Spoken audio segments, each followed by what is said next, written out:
करो उससे निवेदन, एक लोटा जल सारी समस्या का हल। बोल बम का नारा है, प्रतिदिन शिवालय जाए। ब्रह्मा जी के पार्षद लेने के लिए आएंगे, भगवान विष्णु के पार्षद लेने के लिए आएंगे, पर मेरे शंकर भगवान के पार्षद लेने के लिए नहीं। मेरा शंकर आपके दुख को काटने के लिए किसी दूसरे को नहीं भेजता, आपके दुख को काटने के लिए मेरा शंकर नंदी पर चढ़कर खुद पहुंचकर आपके दुख को काट देता है स्वयं।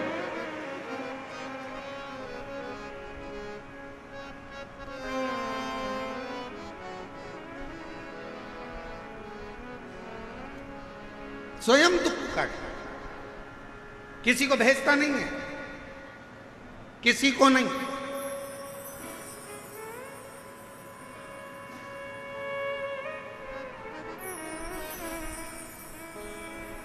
और सरलता में समझिए, बहुत सरलता में समझिएगा जरा इस बात को। आज प्रदोष के दिन की कथा है, बहुत ध्यान से सुनिएगा। यमुना नदी में नहाने के लिए गए थे, समुद्र में नहाने के लिए गए थे, तालाब में नहाने के लिए गए थे, बावड़ी में नहाने के लिए गए थे, कुएं पर नहाने के लिए गए थे, कोई सरोवर में, कोई नदी में, कोई झरने में नहाने के लिए गए थे। और मान लो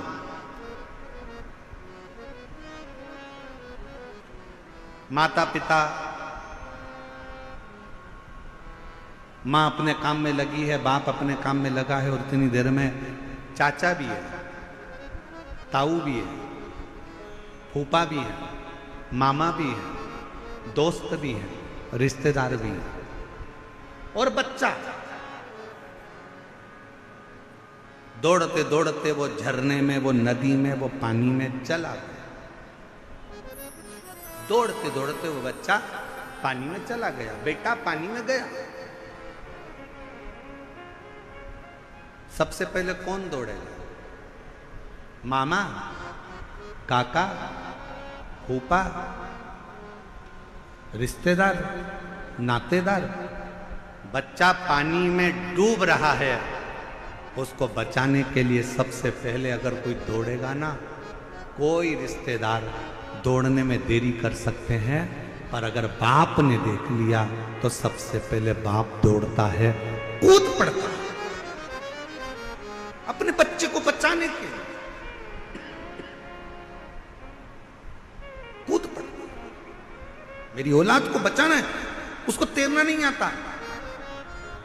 पीछे से आवाज आई मामा जी की, तुझे तैरना आता है? नहीं आता, पर मेरे बच्चे को बचाना। वो भी कूद गए, अपने बच्चे को बचाना।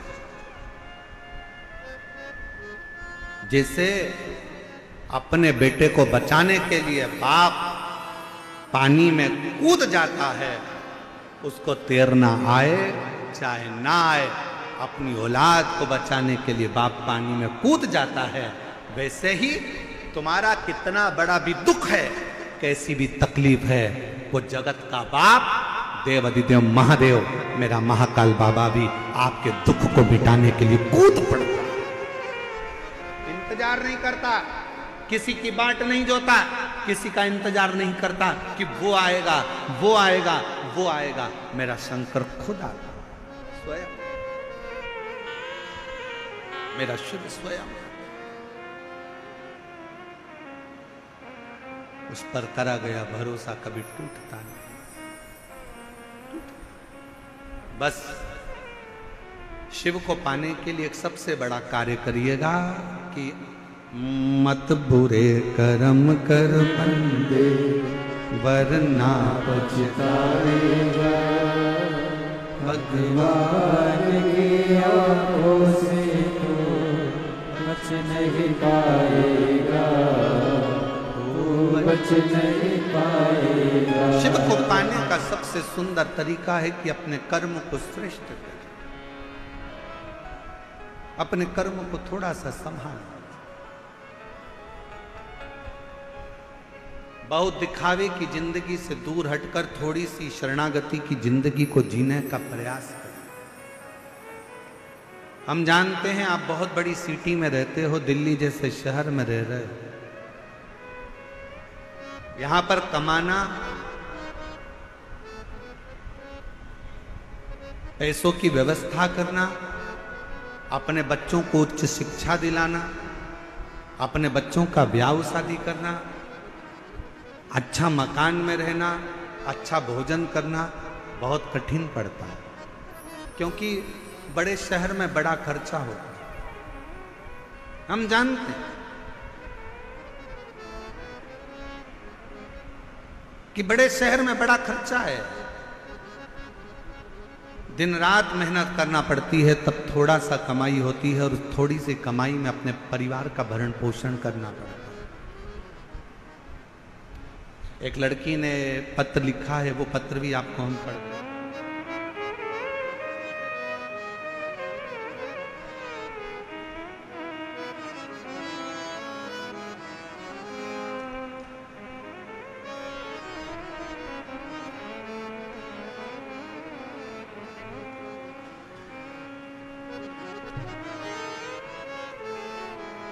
बाबा,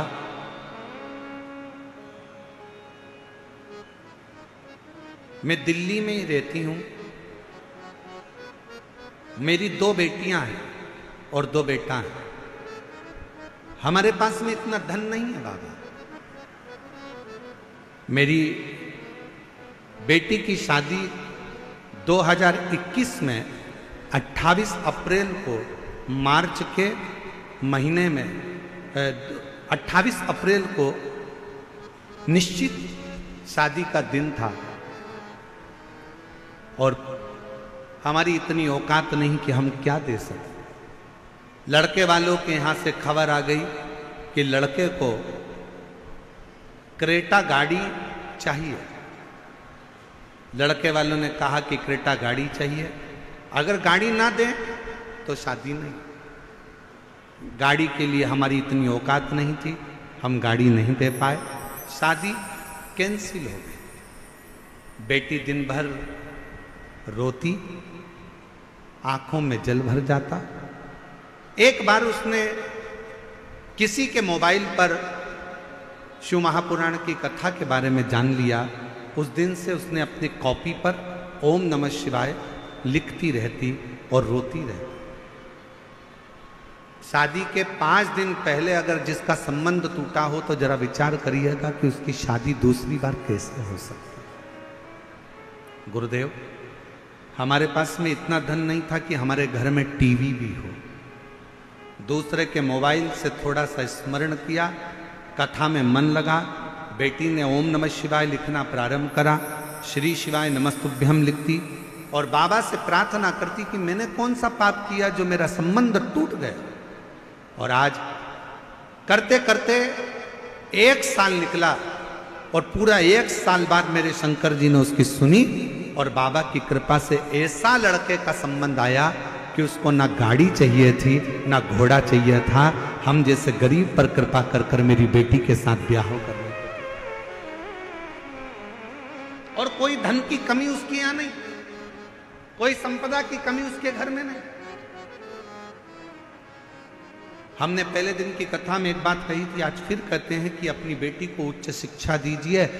दहेज अगर कम भी होगा ना, और दहेज ना देते हुए शिक्षा का दहेज दीजिए। शिक्षा, उसको पढ़ाओ, उसको विद्या अध्ययन कराओ, अच्छा कॉलेज, अच्छा स्कूल दो। ये गाड़ी, ये घोड़े, ये सामान तो सब धरा की धरा रह जाए। अच्छी शिक्षा दी और मेरी बेटी का संबंध हुआ। गुरुदेव, विश्वास, उस मां का भी विश्वास था, उस बेटी का भी विश्वास था, जिसने दूसरे के मोबाइल पर जाकर कथा का रिस्पान ग्रहण किया, सुना जिसने, ये विश्वास। और क्या नहीं देता मेरा शंकर भगवान। जब रावण को सोने की लंका दे सकता है, भस्मासुर को कंकण दे सकता है, तो क्या नहीं दे सकता। निवेदन करिए, विनती करिए और शिव जी को अपने मन का भाव व्यक्त करिए। जहाँ जगह मिले वहाँ बैठें और प्रार्थना करते विनती दिल से बाबा को विनय करिए, दिल से बाबा का निवेदन करिए, दिल से बाबा को विनती करिए। देवादिदेव महादेव भगवान शिव गर्दानी कृपालदर्शी कैलाश से शंकर से निवेदन करो। सब साथ में बोलिएगा, हृदय से प्रार्थना करिएगा, निवेदन करिएगा।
बाबा देवादिदेव महादेव भगवान शिव गर्दानी त्रिकालदर्शी कैलाशी विनाशी भगवान शंकर जो संपूर्ण विश्व का कल्याण करने वाले हैं, संपूर्ण विश्व का दया करने वाले हैं, ऐसे भगवान शिव ओगरदानी की कथा कर रहे हैं, शिव तत्व कर रहे हैं, शंकर जी की कथा कर रहे हैं।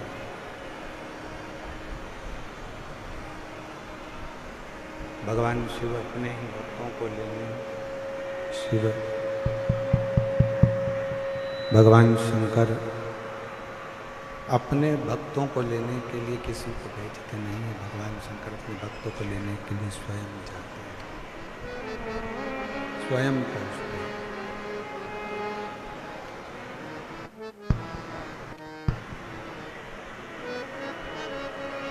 वो ओगरदानी है, वो त्रिकालदर्शी है, वो कैलाशी है, वो अविनाशी है, वो शंकर करुणा करने वाला है, उदार है, दया सागर है, करुणा सागर है। शिव शिव है, शंकर शंकर है, ओगरदानी ओगरदानी।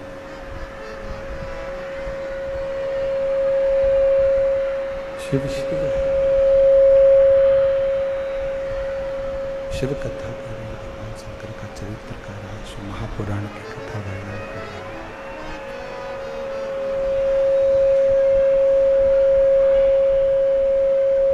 केवल एक देवादिदेव महादेव हैं जिनके नाम के आगे महाशब्द का संबोधन लगा हुआ है।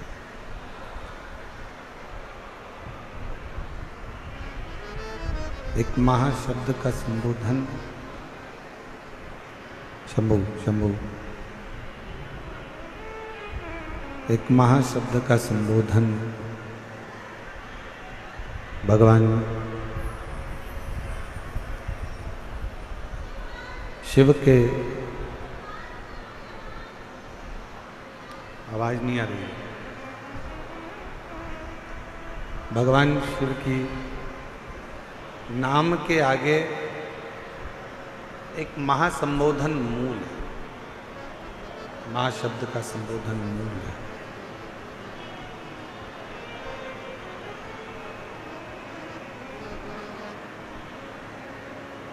जैसे पार्वती जी ने भगवान शंकर को प्राप्त करने के लिए अपना पूरा तप, अपनी पूरी साधना, अपना पूरी आराधना, अपना पूरा स्मरण लगा,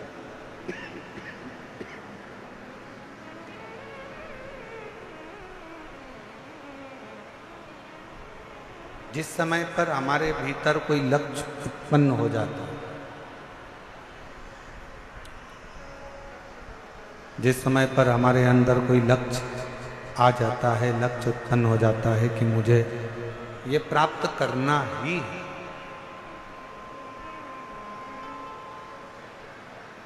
और आप अगर वो मेहनत कर रहे हैं तो वो मिलता जरूर है। जैसे पार्वती जी के लिए देवऋषि नारद ने, शंभु शंभु शंभु, देवऋषि नारद ने पार्वती जी के साक्षी में, जब पार्वती जी गोद में थी,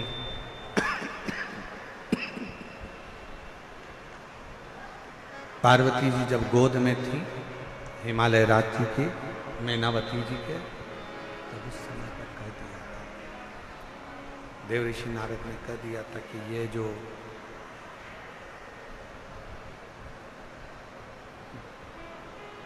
मैनावती की गोद में जो बालिका है, मैनावती की गोद में, शंभु शंभु शंभु शंभु शंभु, मैनावती की गोद में जो ये बालिका है, इसको जो पति मिलेगा वो घरदानी, पति मिलेगा वो वैश्यधारी अड़भंगा, इसको जो पति मिलेगा वो अड़भंग वैश्यधारी। बंद हो रहा है, चालू हो रहा है, आवाज सही नहीं आ रही है। अड़भंगा इसको पति मिलेगा।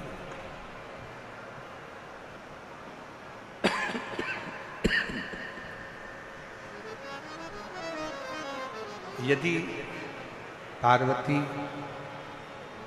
शिव जी की आराधना करे, भगवान शंकर की भक्ति करे, शिव की स्मरण करे,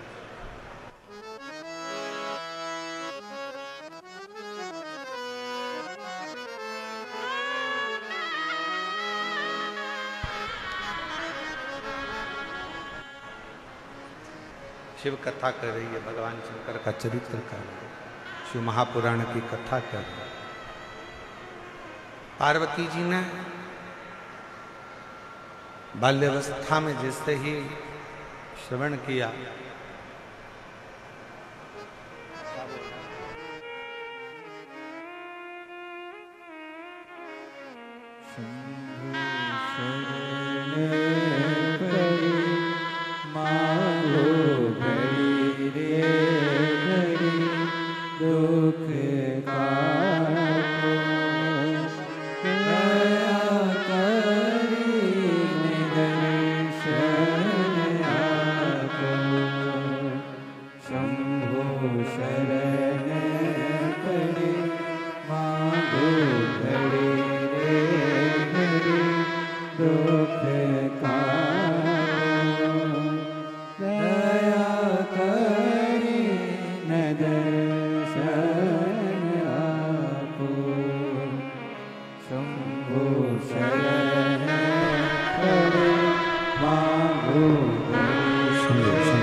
को दया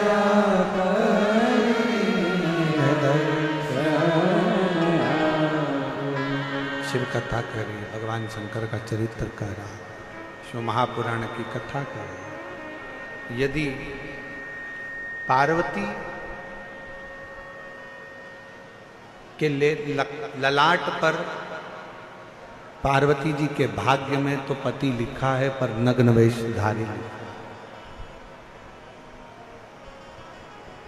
और मान लो जब भाग्य में ऐसा पति लिखा ही है तो शिव की आराधना क्यों ना करवाई जाए। अब इस कथा को जरा ध्यान से सुनना, स्मरण करना इस कथा का।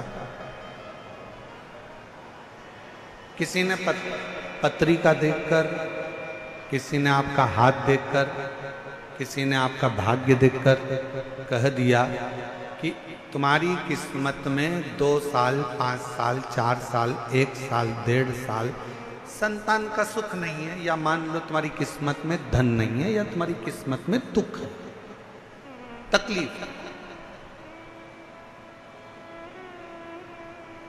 कोई ने कह दिया, आपने स्वीकार कर लिया कि मेरी किस्मत में ये चीज है ही नहीं, और आपने वो विचार कर कर अपनी किस्मत को दोष देकर अपनी मेहनत करना बंद कर दिया। एक पत्र है, अच्छा है,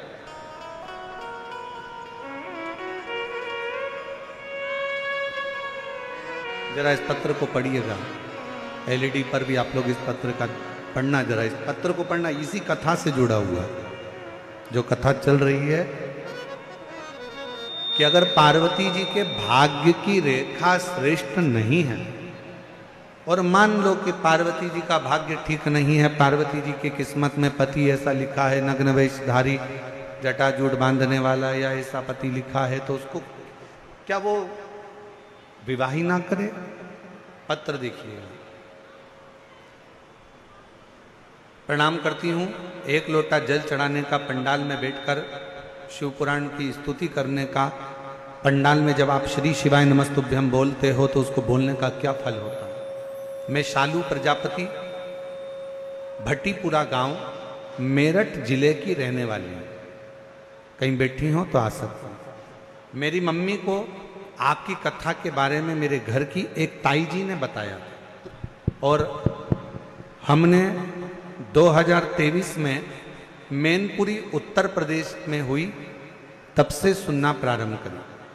पहले तो आप पर विश्वास नहीं होता था, धीरे धीरे मंदिर जाना शुरू किया, फिर अपने मम्मी पापा के कहने पर पशुपतिनाथ का व्रत किया, जो लगभग मैं 8 साल से गवर्नमेंट एग्जाम की तैयारी कर रही थी, और 2023 से मैंने आपकी कथा सुनना प्रारंभ करा। मेरे 8 साल एग्जाम देती रही, कभी 1 अंक से, कभी 1.5 अंक से रह जाती। गुरुदेव, एसएससी जीडी की फाइनल में भी मैं एक बार बाहर निकल गई, दिल्ली पुलिस की भर्ती से भी मैं बाहर निकल गई। ऐसे करते करते कई समय निकल गया, पर मेरा कहीं सिलेक्शन नहीं हुआ। 8 साल मैंने ऐसा ही प्रयास करती रही, परीक्षा देती रही। आखिरी में मैंने सोच लिया कि अब मैं परीक्षा नहीं दूं। तब पहली बार आपकी कथा सुनी और विचार कर लिया। आप कहते हो कि कथा के पंडाल में बैठकर जो मांगा जाए वो मिलता है। बस इतना याद रखना कि अपनी मेहनत करना मत छोड़ना, अपना परिश्रम मत छोड़ना। पढ़ाई करो तो 4 गुनी करना, अध्ययन करो तो रात दिन करना, और अपने परिश्रम पर आगे बढ़ते जाना। मैंने अक्टूबर में हापुड़ में जाकर आपकी कथा को सुना और मन में विचार कर लिया कि अब कुछ भी हो जाए, मेरी पुलिस की भर्ती में मुझे सिलेक्शन होगा जरूर, चाहे कुछ भी हो। और मैंने विचार कर कर हापुड़ की कथा सुनी और खूब मेहनत कर कर पुलिस भर्ती के लिए मैंने अप्लाई करा, और बाबा की कृपा से आज मैं उत्तर प्रदेश पुलिस में चयनित हो गई। मैं बाबा को प्रणाम करने के लिए यहाँ पर आया, मैं बाबा को प्रणाम करने के लिए। और तेरी कृपा का कब किस पर हो जाए जरा सी हम पर कर दो। एक विश्वास, एक भरोसा। मान लो पार्वती जी के भाग्य में देव ऋषि नारद ने बता दिया कि इनके भाग्य में तो पति लिखा है, परंतु नग्न लिखा है, अड़भंगा लिखा है, नग्न वेशधारी लिखा है, भस्म रमाने वाला मिलेगा, जटाजूट बांधने वाला मिलेगा। मान लो किसी ने पत्रिका देखकर आपको कह दिया कि तुम्हारी किस्मत तो अभी बेकार चल रही है, कोई ने कह दिया सानी 7.5 चल रहा है, ढैया चल रहा है, राहु बेकार है, केतु बेकार है, ये बेकार है, वो बेकार है, और तुम उसी में पढ़कर तुमने सोच लिया अभी मैं व्यापार नहीं करूंगा, अभी मैं नौकरी के लिए अप्लाई नहीं करूंगा, अभी मैं ये काम नहीं करूंगा। क्यों? क्योंकि मेरा भाग्य अच्छा नहीं है। मैंने दिखाया, सबको अपना हाथ बताया, सबको अपना हाथ दिखाया, अपना ललाट दिखाया, पत्रिका दिखाई, मेरी किस्मत में अभी दुख ही दुख लिखा है। और अगर तुमने ये सोच लिया कि तुम्हारी किस्मत में दुख लिखा है, तो देव ऋषि नारद और पार्वती का संवाद याद रखना। पार्वती जी के लिए नारद जी ने कहा था इसके भाग्य में ऐसा पति लिखा है, तो नारद जी ने एक बात और कह दी, अगर सब कुछ तुम्हारी बेटी के भाग्य में अगर बेकार लिखा है, तो हिमालय राज अगर तुम्हारी बेटी शंकर जी की आराधना करना प्रारंभ करे तो बेकार रेखा भी पलट जाती है और अच्छा भाग्य प्रारंभ हो। आप अच्छा प्राप्त कर सकते हो, अच्छा मिल सकता है। आप करो, अपनी बेटी से कहो कि वो भगवान की विरल भक्ति को धारण करे, अपनी बेटी से कहो कि वो शिव की अविरल भक्ति धारण करे, अपनी बेटी से कहो कि वो भगवान शंकर की अविरल भक्ति को धारण करे, शिव की आराधना करे, शिव की उपासना करे, शंकर की अविरल भक्ति को वो धारण करे। और पार्वती जी ने की शिव भक्ति, क्या नहीं मिल सकता? बोल बम का नारा है, क्या नहीं दे सकता मेरा शंकर भगवान। एक पत्र और है, अच्छा है।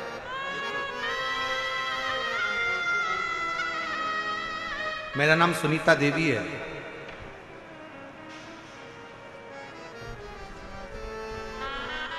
मेरे पति का नाम उमेश साहू है। हम बुराड़ी इंद्रप्रस्थ दिल्ली के रहने वाले हैं। आज से ठीक 5 महीने पहले 13 जनवरी को सफंदर जंग के डॉक्टर साहब को दिखाया और हैं सर सफदरगंज है ना, जंग सफदर जंग के डॉक्टर साहब को दिखाया। फिर कोई डॉक्टरों को दिखाया। पति की हालत देखकर डॉक्टरों ने कह दिया कि इनकी किडनियां दोनों फेल हो गई, ट्रांसप्लांट भी नहीं कर सकते। वो भी करने के लिए मना कर दिया कि अब ट्रांसप्लांट भी नहीं कर सकते, दोनों किडनियां फेल हैं। डॉक्टर ने कहा जितना भी समय है अब डायलिसिस पर ही चलेंगे। तब एक हफ्ते में 4 बार डायलिसिस होता था। कितना होता था? जम के बोलो जरा। एक हफ्ते में 4 बार डायलिसिस होता था और हफ्ते में 4 बार डायलिसिस होता। जनवरी से डायलिसिस चालू हुआ और डायलिसिस चलते चलते फरवरी मार्च आया। किसी ने कहा कि अगर कुबरेश्वर धाम का एक रुद्राक्ष मिल जाए तो उसको तांबे के कलश में गलाकर शिवजी को जल चढ़ाकर वो पानी को पियो, शिवजी के मंदिर में झाड़ू पोछा करो, शिवजी के मंदिर में 1 लोटा जल चढ़ाओ, बेलपत्र का सेवन करो। तभी हम लोग सीहोर से रुद्राक्ष मंगवाए, तांबे के कलश में गलाते, शिवजी को जल चढ़ाते और बाबा का चढ़ा हुआ जल ला कर देते। डॉक्टरों ने जो दवाई दे रखी थी वो कराते।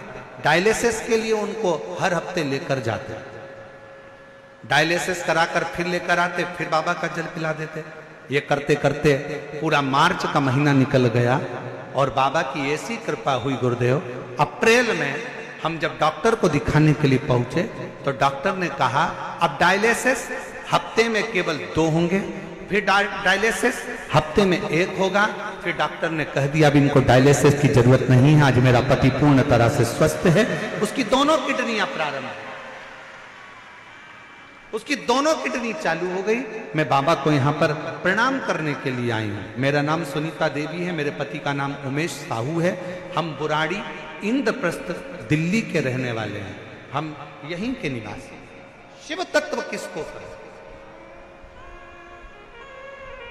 यहां पर दुनिया का अगर कह दिया भाग्य में तुम्हारे, किस्मत में तुम्हारे दुख लिखा है, और आपने ये विचार कर लिया कि मेरी किस्मत में तो दुख ही दुख है, दुख ही दुख है, और आपने ये विचार कर लिया कि मेरा भाग्य बेकार चल रहा है, मेरी किस्मत बेकार चल रही है, ये आपने अंदर से विचार कर लिया, तो दुख तुम्हारा पीछा छोड़ने वाला।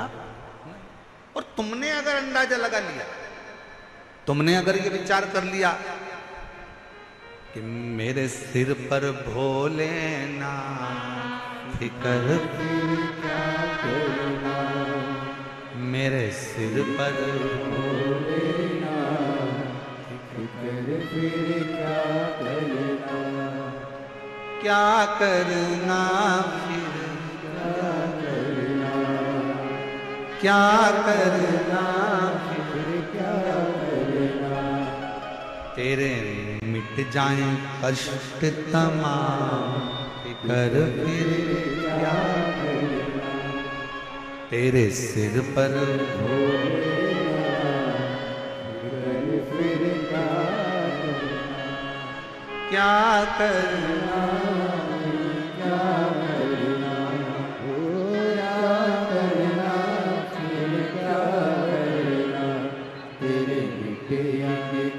एक बार जोरदार ताली बजाओ बेटी के लिए। 8 साल से मेहनत कर रही थी, आखिरी में हार चुकी थी, फिर वापस मेहनत करी और दिन रात एक कर कर उत्तर प्रदेश पुलिस में ज्वाइनिंग हो गया। एक बार जोरदार ताली बजाओ, बहुत बहुत सारा।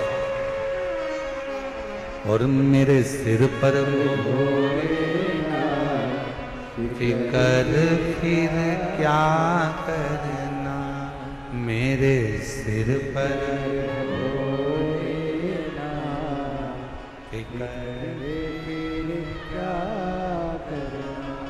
ओ क्या करना फिर क्या करना, क्या करना फिर क्या करना, तेरे मिटेंगे कष्ट तमाम फिकर फिर क्या करना। शिव पर छोड़ दो। पार्वती जी के भाग्य की रचना करी देवऋषि नारद ने कहा कि इनकी किस्मत में तो ऐसा ऐसा दुख है, ये तकलीफ है, इनकी किस्मत में ये कष्ट है, इनकी किस्मत में ये दुख है, ये कष्ट है। फिर मन में बात आया,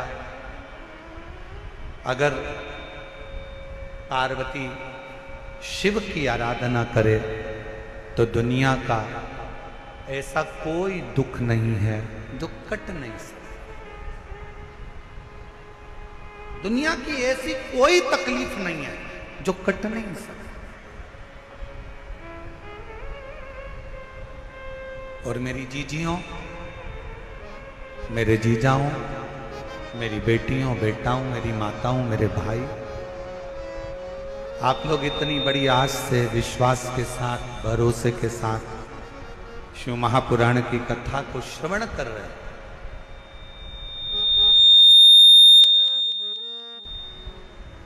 इतने भरोसे के साथ में अगर शिव महापुराण की कथा को सुन रहे हो तो मेरे बाबा आपको भी खाली तो नहीं भेजेंगे, आपकी झोलियां खुशियों से भरकर जाएंगी, ये निश्चित। और हुआ वही हुआ। पार्वती जी शिव जी की आराधना में लग गई, भगवान शंकर की अविरल भक्ति में लग गई, भगवान शंकर की आराधना में, भगवान शिव की उपासना में लगी पार्वती। जब कोई कह दे कि तुम्हारी जिंदगी में दुख ही दुख है, जब कोई कह दे तुम्हारे जीवन में कष्ट ही कष्ट है, तब एक काम चालू करो, शिव की आराधना।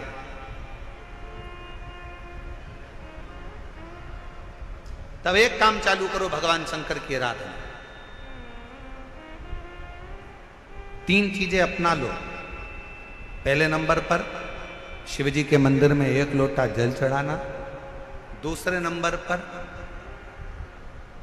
अगर प्रदोष के दिन मंदिर में दिया लगा सकते हो तो ठीक है, नहीं तो एक कनेर का फूल पीला वाला, देखा है आप लोगों ने? जम के बोलो जरा। पीले कलर का कनेर का फूल एक, प्रदोष के दिन, प्रदोष काल के समय पर अगर दीप लगा सको तो ठीक है, नहीं तो एक कनेर का फूल पीले कलर का, शिव जी के अशोक सुंदरी का स्पर्श। अशोक सुंदरी वाली जगह मालूम है ना आप लोगों को? फिर से आप समझने लगे।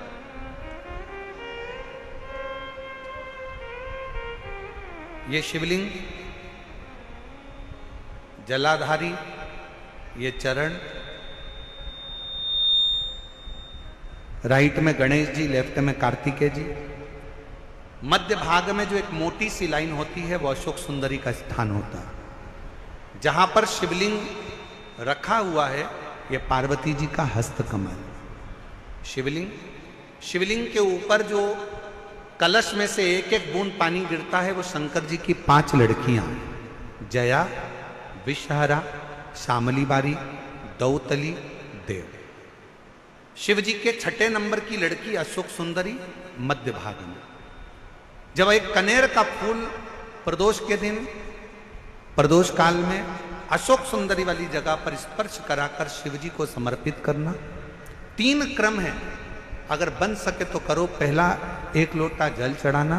दूसरे नंबर पर अगर बहुत ज्यादा तकलीफ की जिंदगी चल रही हो, बहुत कष्टमय जीवन चल रहा हो और सब ने कह दिया कि तुम्हारी किस्मत में तो धक्के ही लिखे हैं, केवल आप धक्के ही खाओगे, तो एक कनेर का पुष्प प्रदोष के दिन, प्रदोष काल में अशोक सुंदरी का स्पर्श कराकर शिवलिंग पर चढ़ाओ। और बन सके प्रत्येक महीने शिवरात्रि आती है, जैसे कल शिवरात्रि है ऐसे हर महीने शिवरात्रि आती है। शिवरात्रि के दिन एक अक्षत, मात्र एक अक्षत, केवल एक चावल का दाना, एक दुर्वा के साथ शिव जी को समर्पित करना प्रारंभ करो। जिंदगी की कैसी भी तकलीफ होगी, मेरा शंकर भगवान उस तकलीफ को मिटाएगा।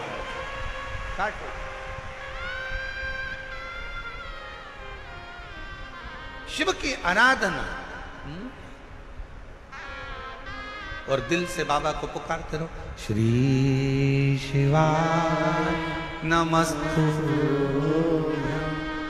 श्री शिवाय नमस्तु,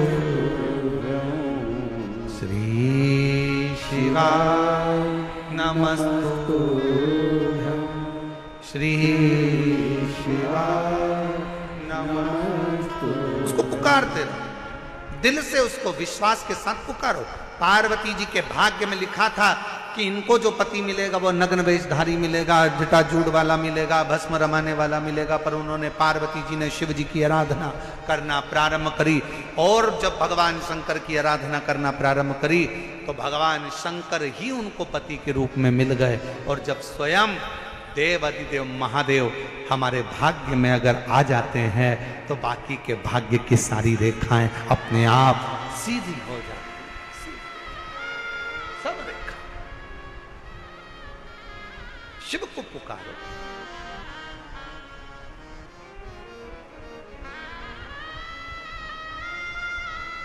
भगवान शंकर को पुकारने का प्रयास करो। महाराज,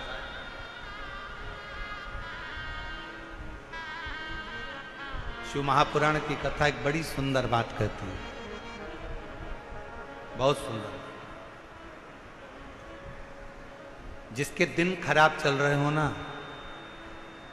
तुम्हें मालूम है कि तुम्हारा रिश्तेदार के दिन खराब चल रहे हैं, उसकी तकलीफ की जिंदगी चल रही है, उसको कष्ट है। हम जानते हैं कि दिल्ली वालों को इतना समय नहीं है, मुंबई वालों को इतना समय नहीं है, बड़े बड़े शहर वासियों को इतना समय नहीं है, पर शिव महापुराण की आज की बात को लेकर जाना, जिसके दिन खराब चल रहे हो तुम्हारे रिश्तेदार, तुम्हारा कुटुंबी, मोहल्ले में किसी के दिन अगर बेकार चल रहे हो, बहुत कष्ट के दिन चल रहे हो, तो उससे कम से कम एक दिन में 2 बार जरूर मिला करो। क्यों? उसके दिन भले खराब चल रहे हैं, पर एक ना एक दिन मेरा बाबा उसका हाथ पकड़कर उसको उन्नति की सीढ़ी पर जरूर चढ़ा।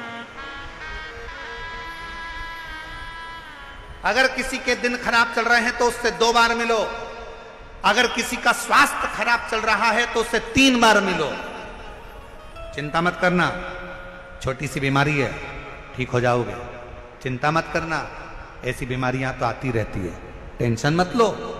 किडनी खराब हुई है, लीवर बेकार हुआ है, शुगर हो गई है, थायराइड हो गया, कैंसर हो गया, क्यों चिंता करते हो? 3 बार मिलो। किसी के दिन खराब चल रहे हैं तो 2 बार मिलो, किसी का स्वास्थ्य खराब है तो 3 बार मिलो।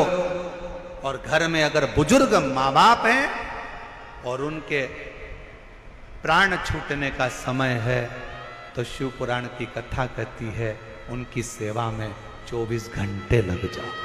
24 अपने बुजुर्ग माँ बाप की सेवा में, अपने बुजुर्ग माता पिता की सेवा में हर घड़ी लगे, हर पल लगे, हर घड़ी करो सेवा।